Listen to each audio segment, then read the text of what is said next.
जांच एजेंसियों ने पाया होगा इसमें गड़बड़ हुआ है तो निर्णय लिया कि रद्द कर दिए। तो इसमें कोई बड़ी बात नहीं है। ये वीडियो राजस्थान के एजुकेशन मिनिस्टर मदन दिलावर जी का है। इनके हिसाब से नीट का कैंसिल होना कोई बड़ी बात नहीं है। हाँ, कोई बड़ी बात नहीं है। लखीमपुर खीरी का 22 साल का ऋतिक मिश्रा अपनी जान ले लेता है नीट प्रेशर में आकर के, पर नेताजी का क्या कहना है? तो इसमें कोई बड़ी बात नहीं है। गोवा में नीट स्टूडेंट की जान चली गई पर कोई बड़ी बात नहीं है। हर वो बच्चा जो अपने माँ बाप का मुंह देख देख कर साल भर पढ़ाई कर रहा था, उसकी सारी मेहनत पे पानी फिर गया। तो इसमें कोई बड़ी बात नहीं है। मतलब नेशनल लेवल एग्जाम एक मजाक बनकर रह गया है और हालत ये हो गई है कि बच्चों को पेपर टफ आने से डर नहीं लग रहा है, बल्कि डर इस बात का रहता है कि पेपर लीक ना हो जाए। अब नीट 2026 में जो हुआ है उसने बेशर्मी की सारी हदों को पार कर दिया है। ये 3 मई की तस्वीर है जहां पर 22,79,743 स्टूडेंट्स नीट का एग्जाम देते हैं। और तो और तलाशी तो कुछ ऐसे ली जा रही थी जैसे बच्चे हाथ में हथियार लेके एग्जाम हॉल में गए हों। खैर, बच्चों की तलाशी में तो कोई कमी नहीं रही, पर जब सिस्टम की तलाशी की बात आई तो एनटीए के नाक के नीचे से 15 दिन से 1 महीने पहले तक व्हाट्सएप और टेलीग्राम ग्रुप्स पर 2026 नीट के पेपर लीक हो चुके थे। पेपर इधर उधर घूम रहा है और एनटीए को कोई खबर ही नहीं है। एग्जाम खत्म हो गया और जब टेलीग्राम पर स्क्रीनशॉट्स वायरल हुए तब जाकर के एनटीए की आंख खुली। अब ये जो स्क्रीन पे मैं दिखा रहा हूँ ये पूरी टाइमलाइन है कैंसिलेशन की कि किस किस दिन क्या क्या हुआ और फाइनली 12 को एग्जाम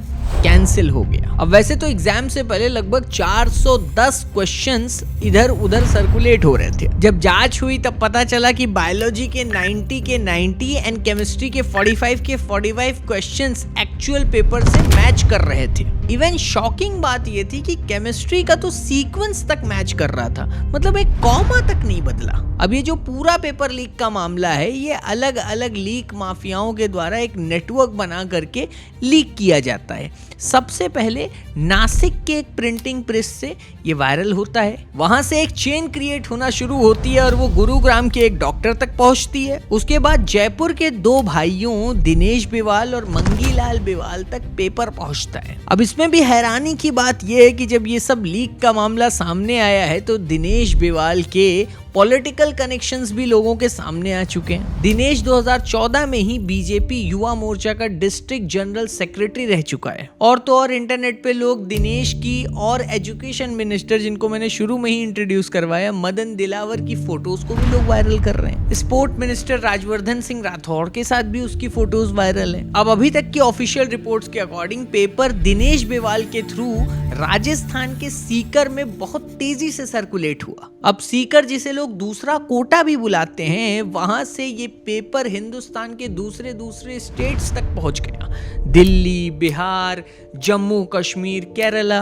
कहने के लिए तो ये गेस्ट पेपर नाम से बिक रहा था, पर इसकी कीमत 30,000 से लेकर के 10 लाख तक भी गई। इवन एक स्टूडेंट तो 28 लाख रुपए दे दिया इसी पेपर को खरीदने के लिए। अब इस पूरे इंसिडेंट में जो बिवल फैमिली का नाम आया है, वो फैमिली और ज्यादा कंट्रोवर्सी में इसलिए आ रही है क्योंकि उन्हीं की फैमिली के 4 बच्चे ऑलरेडी अलग अलग मेडिकल कॉलेजेस में पढ़ रहे हैं। कमी थी तो परिवार में दिनेश के बेटी की, क्योंकि वो अभी नीट यूजी की प्रिपरेशन कर रहा है राजस्थान के सीकर में। अब इतनी बड़ी खिचड़ी पक चुकी थी, किसको क्या अपना फायदा देखना था, किसको अपने बच्चे को कहां पहुंचाना था, और एनटीए आंख बंद करके सो रहा था, कुछ खबर तक नहीं थी। कहने के लिए बड़े बड़े दावे कर दिए गए कि ये स्कूल लेवल टेस्ट नहीं है, एआई सर्वेलेंस लगाए जाएंगे, सिक्योरिटी प्रोटोकॉल्स बहुत स्ट्रांग होंगे। वो तो हम लोगों ने देख लिया कि स्टूडेंट्स की किस तरीके से तलाशी हो रही थी। पर जब लीक की बात आई तो 1 महीने पहले ही पेपर इधर उधर घूम रहा है और एनटीए को खबर तक नहीं थी। इधर एजुकेशन मिनिस्टर धर्मेंद्र प्रधान से लोग सवाल पूछ रहे हैं तो वो मुंह छुपाते हुए भाग रहे हैं। वो तो कहो आज की तारीख है जब ये वीडियो रिकॉर्ड हो रहा है, आज वो खुद मीडिया में आकर के प्रेस कॉन्फ्रेंस करे और डायरेक्ट उन्होंने डेट अनाउंस करी है 21 जून जिसमें रीनीट होगा। पर जैसे ही उन्होंने अनाउंसमेंट करी है, कुछ और सोर्सेस से ये भी खबर आना शुरू हो गई कि अलग अलग टेलीग्राम ग्रुप्स पर ऑलरेडी पेपर लीक होना शुरू हो गए हैं जो 21 जून को आएंगे। तो ये तो अपने आप में ही एक बहुत बड़ा सिस्टम का फेलियर है, जहां पे कोई कैसे ये क्लेम कर सकता है कि भाई मैं पेपर बेच रहा हूं, और हमारे देश की जो सिक्योरिटी एजेंसीज हैं वो क्यों नहीं इन लोगों को सख्त से सख्त सजा दे पा रहे हैं। क्या 23 लाख बच्चों की जिंदगी मजाक है? क्या ऐसे किसी भी दिन कोई भी पेपर माफिया कहीं से भी निकल आएगा अपने बच्चे को कहीं भी पहुंचाने के लिए, और बाकी के 23 लाख बच्चों की जिंदगियों का क्या? क्वेश्चन तो ये है। सबसे ज्यादा शर्म आने वाली बात तो ये है कि ये जो कोचिंग इंस्टीट्यूट वाले ये लोग तो ऐड चलाना शुरू कर दिए कि हाँ भाई अब अगली बार की तैयारी के लिए अभी से एडमिशन लीजिए। क्या धंधा चला रखा है भाई, मतलब पढ़ाई के नाम पे किस तरीके से एक समझ लो हरामखोरी हो रही है। अभी आज के टाइम में जो हमारे यहाँ हो रहा है नीट को लेकर के, इसमें आप कोई बहुत ज्यादा सरप्राइज मत हो। शायद आपका पहला अटेम्प्ट था तो आप बहुत सरप्राइज हो रहे हो, पर आप जाओ एक बार हिस्ट्री उठाओ, सिर्फ ये देखो। हम तो रिसर्च कर रहे थे वीडियो के, हमें पता चला कि नीट कितनी बार लीक हो चुका है। 2015 में इसे AIPMT बोला जाता था, तब उस टाइम पे नीट नहीं बोला जाता था। उस टाइम पे पेपर लीक हुआ। उसके नेक्स्ट ईयर ही 2016 में नीट फेज सेकंड में पेपर लीक हुआ। 2021 में सॉल्वर गैंग का एक एरा शुरू हुआ। इंडिया के अलग अलग स्टेट्स में प्रॉक्सी कैंडिडेट्स, बायोमेट्रिक मैनिपुलेशन और इलेक्ट्रॉनिक डिवाइसेस का यूज करके चीटिंग करवाया गया। एग्जाम वाले दिन ही बिहार में FIR रजिस्टर करी गई और रिपोर्ट्स के मुताबिक स्टूडेंट से 30 से 50 लाख रुपए लिए जा रहे थे पेपर लीक के लिए। बाद में रिजल्ट्स आए तो कंट्रोवर्सी और बढ़ गई। 67 स्टूडेंट्स ने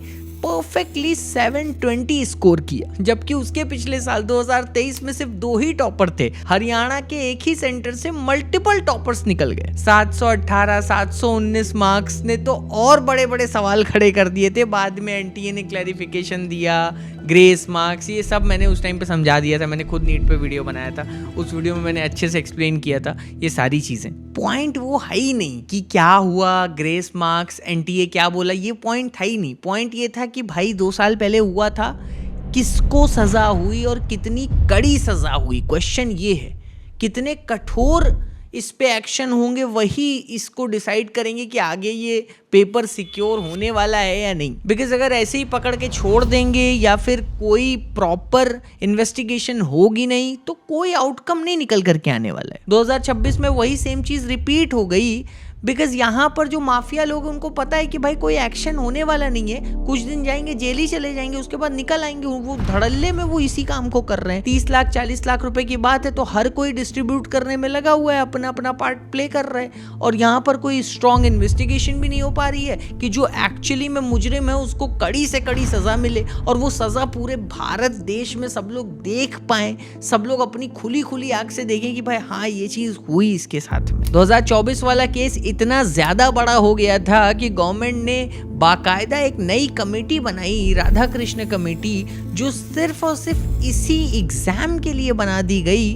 मगर सही माने में ये सारी चीजें बस, आप एक वर्ड है ना, वो एक दिल की तसल्ली रख लो, ठीक है, बस पब्लिक को लॉलीपॉप पकड़ा दो कि भाई हम ये काम कर रहे हैं। अगर एक्चुअली में कोई रिफॉर्म को सीरियसली लिया गया होता तो 2026 में ये घटिया हरकत ना करी गई होती। आज हमारे यहाँ एग्जाम लीक होना एक नॉर्मलाइज किया जा रहा है। और आपको मैं बता दूं, एक बहुत बड़ा आउटरीच हो रहा है नीट पे, क्योंकि एक नेशनल लेवल एग्जाम है, पर उसके साथ साथ कितने सारे एग्जाम्स में पेपर लीक हो रहे हैं, और ये कितनी ज्यादा इसको नॉर्मलाइज किया जा रहा है लीक माफियाओं के द्वारा। सिर्फ 2024 तक के डेटा को देख करके चलें, आज के कोई डेटा को देखे भी ना तो पिछले 10 सालों में यानी 2014 से 2024 तक 89 पेपर लीक केसेस सामने आए हैं। 48 एग्जाम्स दोबारा करवाने पड़े और 22 एग्जाम्स पेपर से पहले ही कैंसिल कर दिए गए। और ये सबके बीच में करोड़ों बच्चों की जिंदगियों के साथ खिलवाड़ हुआ है। 2017 में SSC CGL second tier paper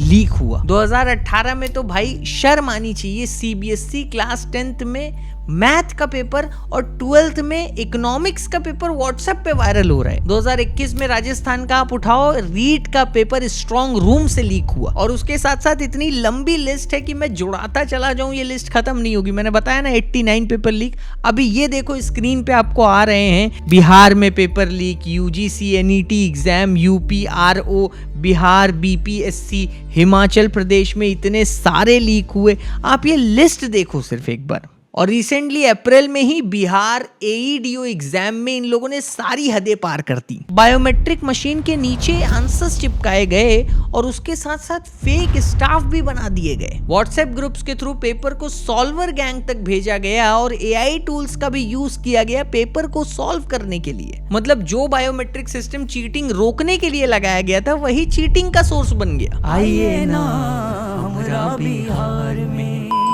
अब इतने सारे पेपर लीक के मामले आए दिन जो सामने आते रहते हैं, इन सब के पीछे हाथ होता है पेपर माफियाओं का। आप इन माफियाओं को पहचानो ताकि आपको समझ आए कि सिस्टम की नाकामियों का लेवल कहां तक पहुंच गया है। इनके नाम भी मौजूद हैं, इनका रिकॉर्ड भी मौजूद है और पुराने केसेस भी हैं, फिर भी ये आज आजाद घूम रहे हैं। नीट 2024 का मास्टरमाइंड संजीव मुखिया बिहार के नालंदा का रहने वाला है। Bihar police constable recruitment exam leak में भी इसका नाम आ चुका है। पिछले कई सालों में अगर देखें तो 20 अलग अलग पेपर लीक केसेस में इसका नाम सामने आता रहा है। और सबसे शॉकिंग बात यह कि इसका बेटा MBBS डॉक्टर होते हुए भी ये सारे नेटवर्क्स में इन्वॉल्व है। चलो ये सब तो इसकी कारस्तानी आपने सुन ली।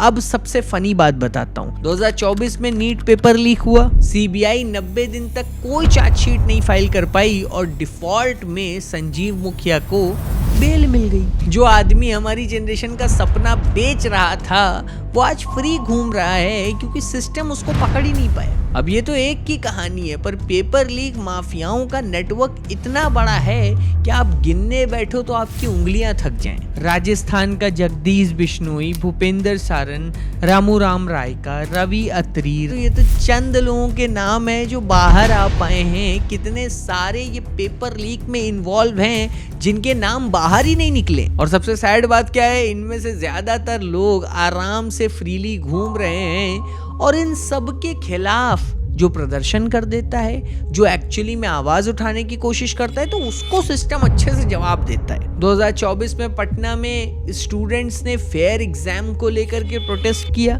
जवाब में उनके ऊपर दिसंबर की कड़कड़ाटी ठंडक में पानी मार दिया गया। 700 से ज्यादा स्टूडेंट्स के ऊपर FIR दर्ज कर दी गई। मतलब हमारे यहाँ पेपर लीक करने वाले नहीं जेल में हैं, पर जो लोग उसके खिलाफ आवाज उठाएंगे उनको भले जेल में डाल दिया जाएगा। और ये सब क्यों होता है? क्योंकि सिस्टम के ही कुछ चहीतों के अकॉर्डिंग पेपर लीक तो सिर्फ एक बहाना है, एक्चुअली में तो सिर्फ टाइम खराब चल रहा है। आप सुनो इनकी बात को। हो सकता है कि जिस समय पर आपका एग्जाम हुआ उस समय पर उपलब्धि मिलनी शायद अनुकूल नहीं होगी। समय पर होता है जो कुछ भी होना है, बस बहाना उसका जो भी बनते हैं, कहीं पेपर लीक बनता है, कहीं कुछ बनता है। यही होता है जब आप दोनों आंखें होते हुए भी अंधे हो जाओ। आप इतना ज्यादा पॉलिटिकल आइडियोलॉजीज में खो जाओ कि आपको सही गलत में फर्क बंद हो जाए। आप इतना ज्यादा किसी एक पर्टिकुलर आइडियोलॉजी को पकड़ के बैठ जाओ कि आपको अपने घर के बच्चों के भविष्य के बारे में भी कोई टेंशन ना रहे। तो यही बोलोगे कि अरे अब क्या बताएं, इसके नसीब में तो यही लिखा हुआ है, अब अगली बार ट्राई करेगा। जबकि तुम्हें पता है कि गलत हो रहा है, लेकिन तुम अपने ही आप को समझा लोगे बिकॉज तुम पॉलिटिकली अपने माइंड को बहुत ज्यादा करप्ट कर चुके हो। अब ये कोई 1-2 बार का नहीं है। हमारे स्टूडेंट्स अगर आवाज उठाते हैं, आंख खोलने की कोशिश करते भी हैं, तो उनके ऊपर लाठीचार्ज, उनके ऊपर पानी की बरसात, ये सब करा दिया जाता है। दिल्ली का रामलीला मैदान में प्रोटेस्ट ले लो, SSC एस्पिरेंट्स पर लाठीचार्ज करा दिया गया। 40 से ज्यादा स्टूडेंट्स और टीचर्स डिटेन कर दिए गए। पटना में BPSC TRE 4 डिले के खिलाफ स्टूडेंट्स सिर्फ नोटिफिकेशन की डिमांड कर रहे थे, लेकिन पुलिस ने वहां भी लाठीचार्ज कर दिया। कई कैंडिडेट्स इंजर्ड हो गए और प्रोटेस्ट लीडर्स को डिटेन कर लिया गया। अब जब ऐसी हरकतें होंगी तो बच्चों का भरोसा क्यों नहीं टूटेगा? फिर क्यों नहीं बच्चे रोएंगे? एक तरफ हमारे ही देश को सुपर पावर बनाने का सपना दिखाया जा रहा है। अगले कुछ वर्षों में भारत दुनिया की तीसरी सबसे बड़ी अर्थव्यवस्था और 2047 तक भारत विकसित देश बन जाए।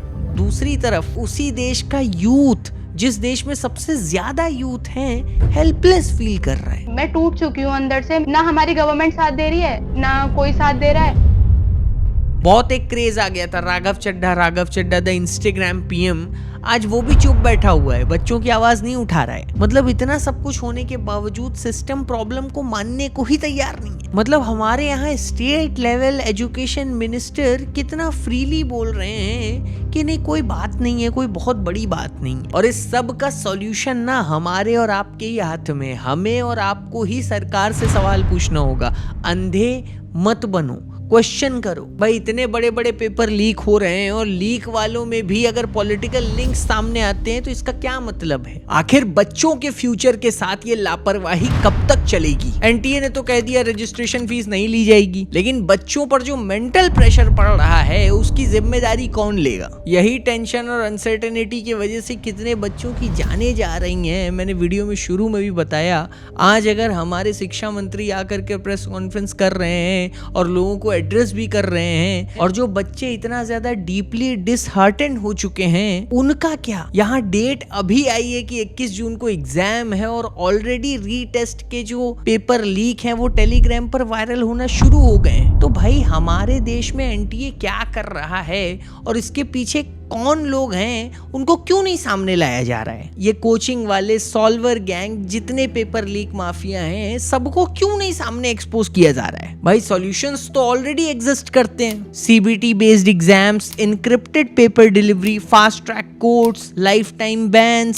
स्ट्रिक्ट क्रिमिनल लायबिलिटी और माफिया के लिए ऐसी सजा जो उन्हें दोबारा पेपर लीक करने से पहले 100 बार सोचने पर मजबूर कर दे। आज हमारे देश का फ्यूचर क्लासरूम के अंदर बैठा हुआ है। रात के 3-4 बजे किसी कमरे में कोने में एक रोशनी में पढ़ाई कर रहा है। ट्रेन और बस में धक्के खा खा करके सैकड़ों किलोमीटर ट्रैवल कर रहा है एक एग्जाम को देने के लिए। और फिर वही एग्जाम का पेपर अगर ऐसे लाखों में बिक जाए तो फिर उस बच्चे की मेहनत का क्या? सवाल तो ये उठ जाता है कि फिर मेहनत ज्यादा पावरफुल है या इन माफियाओं की सेटिंग? क्या स्टूडेंट्स की ऑनेस्टी इन करप्ट लोगों को हरा पाएगी? क्या एक्चुअली में स्टूडेंट्स का साथ हमारे देश की सरकार और ये एजेंसीज दे पाएंगी? सवाल ये है, सवाल हर स्टूडेंट को पूछना है, बिकॉज स्टूडेंट्स का भविष्य इस देश का भविष्य है और उसे बचाना हमारी और आपकी जिम्मेदारी है। Thank you so much for watching this video. कैसी लगी ये वीडियो प्लीज़ कमेंट सेक्शन में बताइए। एंड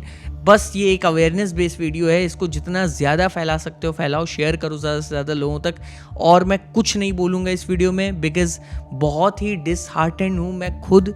मेरे इतने सारे मिलने वाले लोग भी नीट का पेपर दे रहे थे और मुझे भी बहुत पर्सनली मतलब वही हर्ट हो रहा है कि भाई इतनी सारी मेहनत, मैंने लिटरली देखा हुआ है अपने कुछ फ्रेंड्स को कि कितना ज़्यादा वो लोग मेहनत करते हैं इस एग्ज़ाम के लिए, और फिर ऐसी न्यूज़ आती है, पूरी तरीके से सबका दिल टूट जाता है। तो इसके खिलाफ स्ट्रिक्ट एक्शन की डिमांड हमें करनी है।